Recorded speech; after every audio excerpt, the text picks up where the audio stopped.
Harris was asked this week on The View if she would have done anything differently than President Biden that he has done in the past 4 years.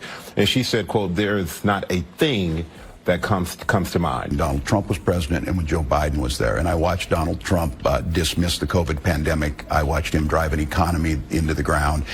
What's the real cost of Trump's economic chaos? Governor Tim Walz says it's more than just bad policy. It's working-class Americans footing the bill. But here's where it gets wild. Walz claims Minnesota's budget surplus is everything Trump's era wasn't. So how did one man's vision outperform Trump's blunders? The numbers don't lie, and neither does Walz's brutally honest takedown. Before we move on, I'd like to ask you a small favor. If you appreciate this content, please take a second to like this video and subscribe to the channel. Over 98% of you watch the videos without subscribing. It costs you nothing, but it makes a huge difference to us. So, did you click the subscribe button?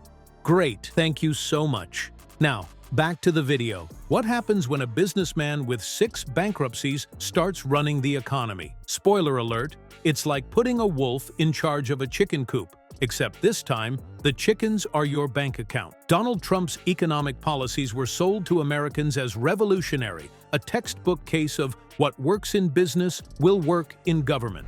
That her values on these hasn't changed. They have been working for the middle class. They've been doing all they can to make sure prices come down. They're protecting reproductive care. So it makes me want to ask you, do you think that Biden's done everything right? Watch Joe Biden and Kamala Harris pick those pieces up. And I think for all of us, we make decisions, we reanalyze afterwards. I think the thing that drew me to this ticket, and I think what the vice president's talking about is, well, look, I don't know if any of us do everything right, but I can tell you he's done everything in the best interest of the American public. He's listened to what the public did. He's asked for answers, and I think, and reevaluated afterwards. And I think if your values and the judgments you're making and the ethical decisions you're making. But those promises, let's just say they didn't age well. Kind of like that Trump University certificate. Let's start with Trump's economic brainchild, tariffs. Remember those?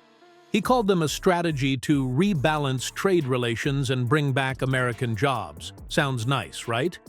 Except in reality, these tariffs acted more like a tax on you. Trump slapped massive tariffs on imports from countries like China, promising they'd hurt foreign manufacturers. But here's the kicker. Those costs were mostly passed directly to American businesses and ultimately American families.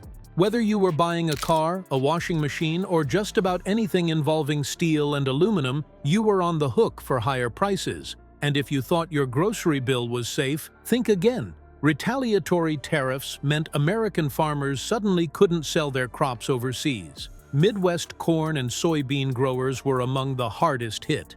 In fact, many saw their incomes plummet, leading to a wave of farm bankruptcies. And the supply chains? Total chaos. By targeting imports without a backup plan, Trump managed to delay shipments, spike costs, and throw entire manufacturing sectors into disarray. Imagine promising to make America great again, and then turning around to accidentally make Costco your local battlefield instead. The chaos didn't stop at the shelves. Workers dependent on industries tied to international markets saw job losses mount. That's ironic for someone who had bringing jobs back as one of his loudest talking points. Now, let's get real about the deal maker himself. Trump loves to regale everyone with tales of his business triumphs, and sure, gold-plated buildings make for great Instagram posts. But the receipts on his record tell a different story. 6 bankruptcies, shuttered casinos, a failed airline, a scam university. Oh, and who could forget the infamously short-lived Trump steaks? Spoiler, they barely sizzled. If his businesses were students in a class called Sustained Success 101, let's just say Daddy Fred would be shelling out some hefty bribes for better grades. Here's where Walz steps in. In his national address, he ripped right into this so-called financial genius persona, calling Trump's economic policies chaos economics, strategies designed less to deliver results and more to spark division while distracting from the fallout. And the fallout? Well, as Walz pointed out, it was landing squarely on working-class Americans' shoulders. While Trump distracted his supporters with chants of trade wars and winning deals, Walz argued, "Your paycheck was busy losing weight like it was on a crash diet." A perfect example, the plight of American farmers. Trump's tariffs led to a full-blown trade war with China that sent major agricultural exports like soybeans straight to the bottom of the barrel. For context, before Trump's trade war, China bought around $14 billion of U.S. soybeans annually. Post-tariff, those buyers went shopping elsewhere, leaving countless Midwest farmers scrambling to stay afloat. Sure, Trump tried to patch the damage with federal bailouts, but even those payments didn't come close to covering the long-term devastation or the decline in market trust. Now, when Walz hammered all this home in his speech, you might expect the White House to hit back with something substantive. Maybe an attempt to justify policies or defend the tariffs. Nope. Instead, they fired off attacks on Walz with all the depth of a bad schoolyard drama. The response was basically a word salad of insults meant to shut down criticism instead of addressing it. Pretty rich, coming from a president famous for saying, "You're fired," to anyone who questioned him. But Walz had the receipts. While Trump-era policies wreaked havoc, Walz claimed Minnesota thrived by prioritizing stability and tangible results over gimmicks. Take the state's economy. Under Walz, it moved toward what he calls predictable, steady growth, not quick-fix stunts. He highlighted Minnesota's success during that same era, with working families benefiting from a more centered economic approach. His words were sharp and stung even more because they hinted at what could have been possible under better leadership nationwide. Here's what hit the hardest.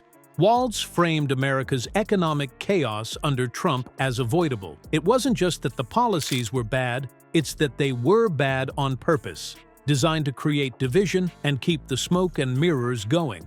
And in that reality show-style presidency, Americans were forced to watch the deal-maker make off with the bag while they got stuck with the receipt. As Walz wrapped up this section of his critique, he made it clear, Trump didn't just fail to deliver on his promises, he actively sabotaged the economic opportunities of millions. And here's where things got interesting. Walz pointed to what Minnesota was doing differently as proof that chaos wasn't inevitable. Want to know why Minnesota thrived while Trump's policies burned through credibility like bad credit at a casino?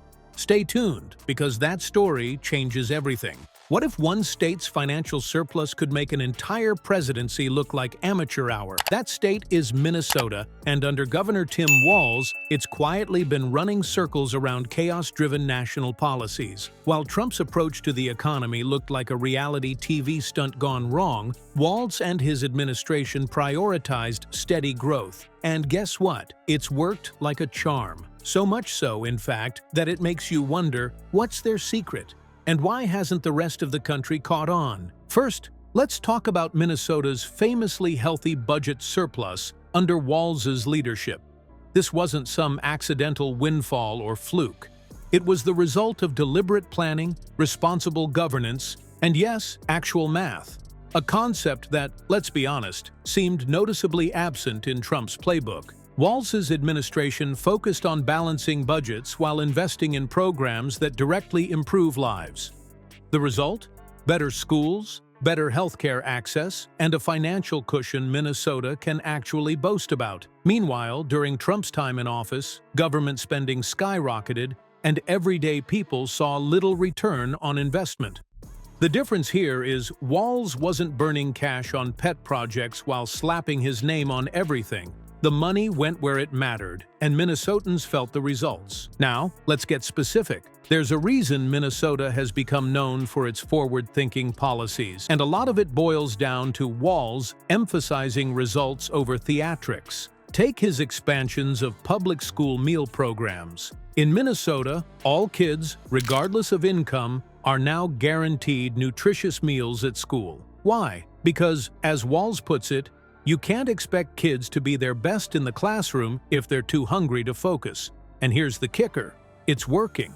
Schools have reported improved attendance, better focus, and healthier students overall. Compare that to the Trump era's budget cuts impacting similar programs, And the difference is night and day. But it doesn't stop at schools. Walz also tackled food insecurity more broadly, with initiatives that strengthen food banks and ensure rural Minnesotans aren't left behind. Again, this isn't flashy, headline-grabbing stuff.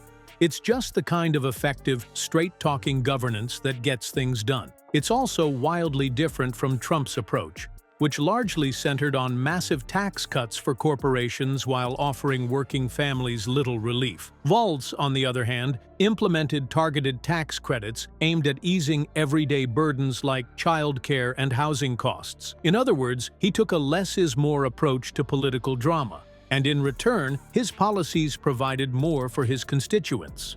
Minnesota's unemployment rate is another bright spot in Walz's so-called quiet revolution. As of last year, it was sitting comfortably below the national average, a sign that the state's investments in infrastructure and job training programs are paying real dividends.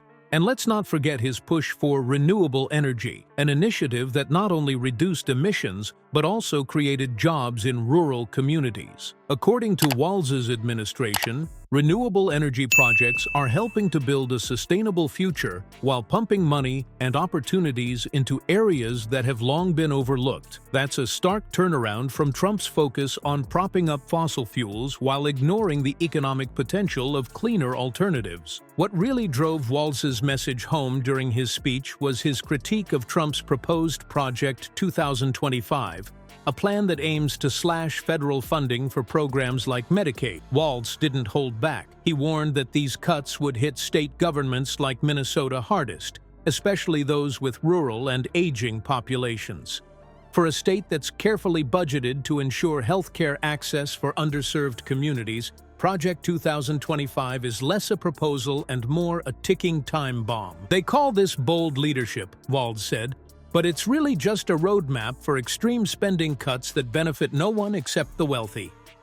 But Walz's vision isn't limited to economics. He's articulated a broader, more inclusive definition of freedom, one where Americans aren't just free to own as many guns as they like, but truly free to live without fear of poverty or discrimination.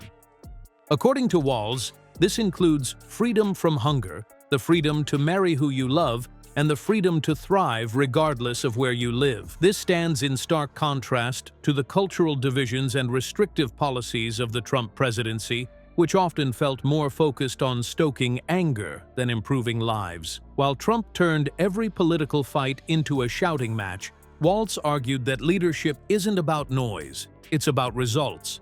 Here's the thing, Walz isn't just talking about an idealistic future. He's pointing to Minnesota as proof that it's possible. The state's surplus, lower unemployment, and successful social programs are all real-world examples of steady, effective leadership.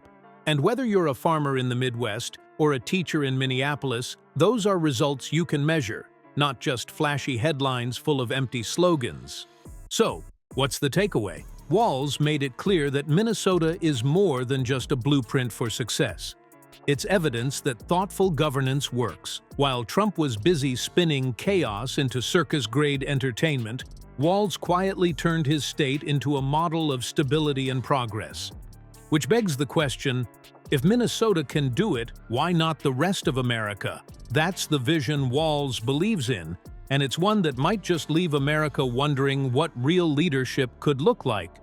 Minnesota's success under Governor Walz isn't just a nice regional story. It's a challenge to America's addiction to chaos. While the Trump presidency leaned on noise and drama, Walz proved that thoughtful leadership actually delivers. Free school meals, tax credits for families, and renewable energy aren't just policies, they're lifelines. His speech cut through the circus with one undeniable truth. If Minnesota can thrive, there's no excuse for national failure. So, does this mean Walz is ready for the big leagues? Based on his bold critique of Trump's economic mess, it's clear he doesn't just survive on the national stage, he shines.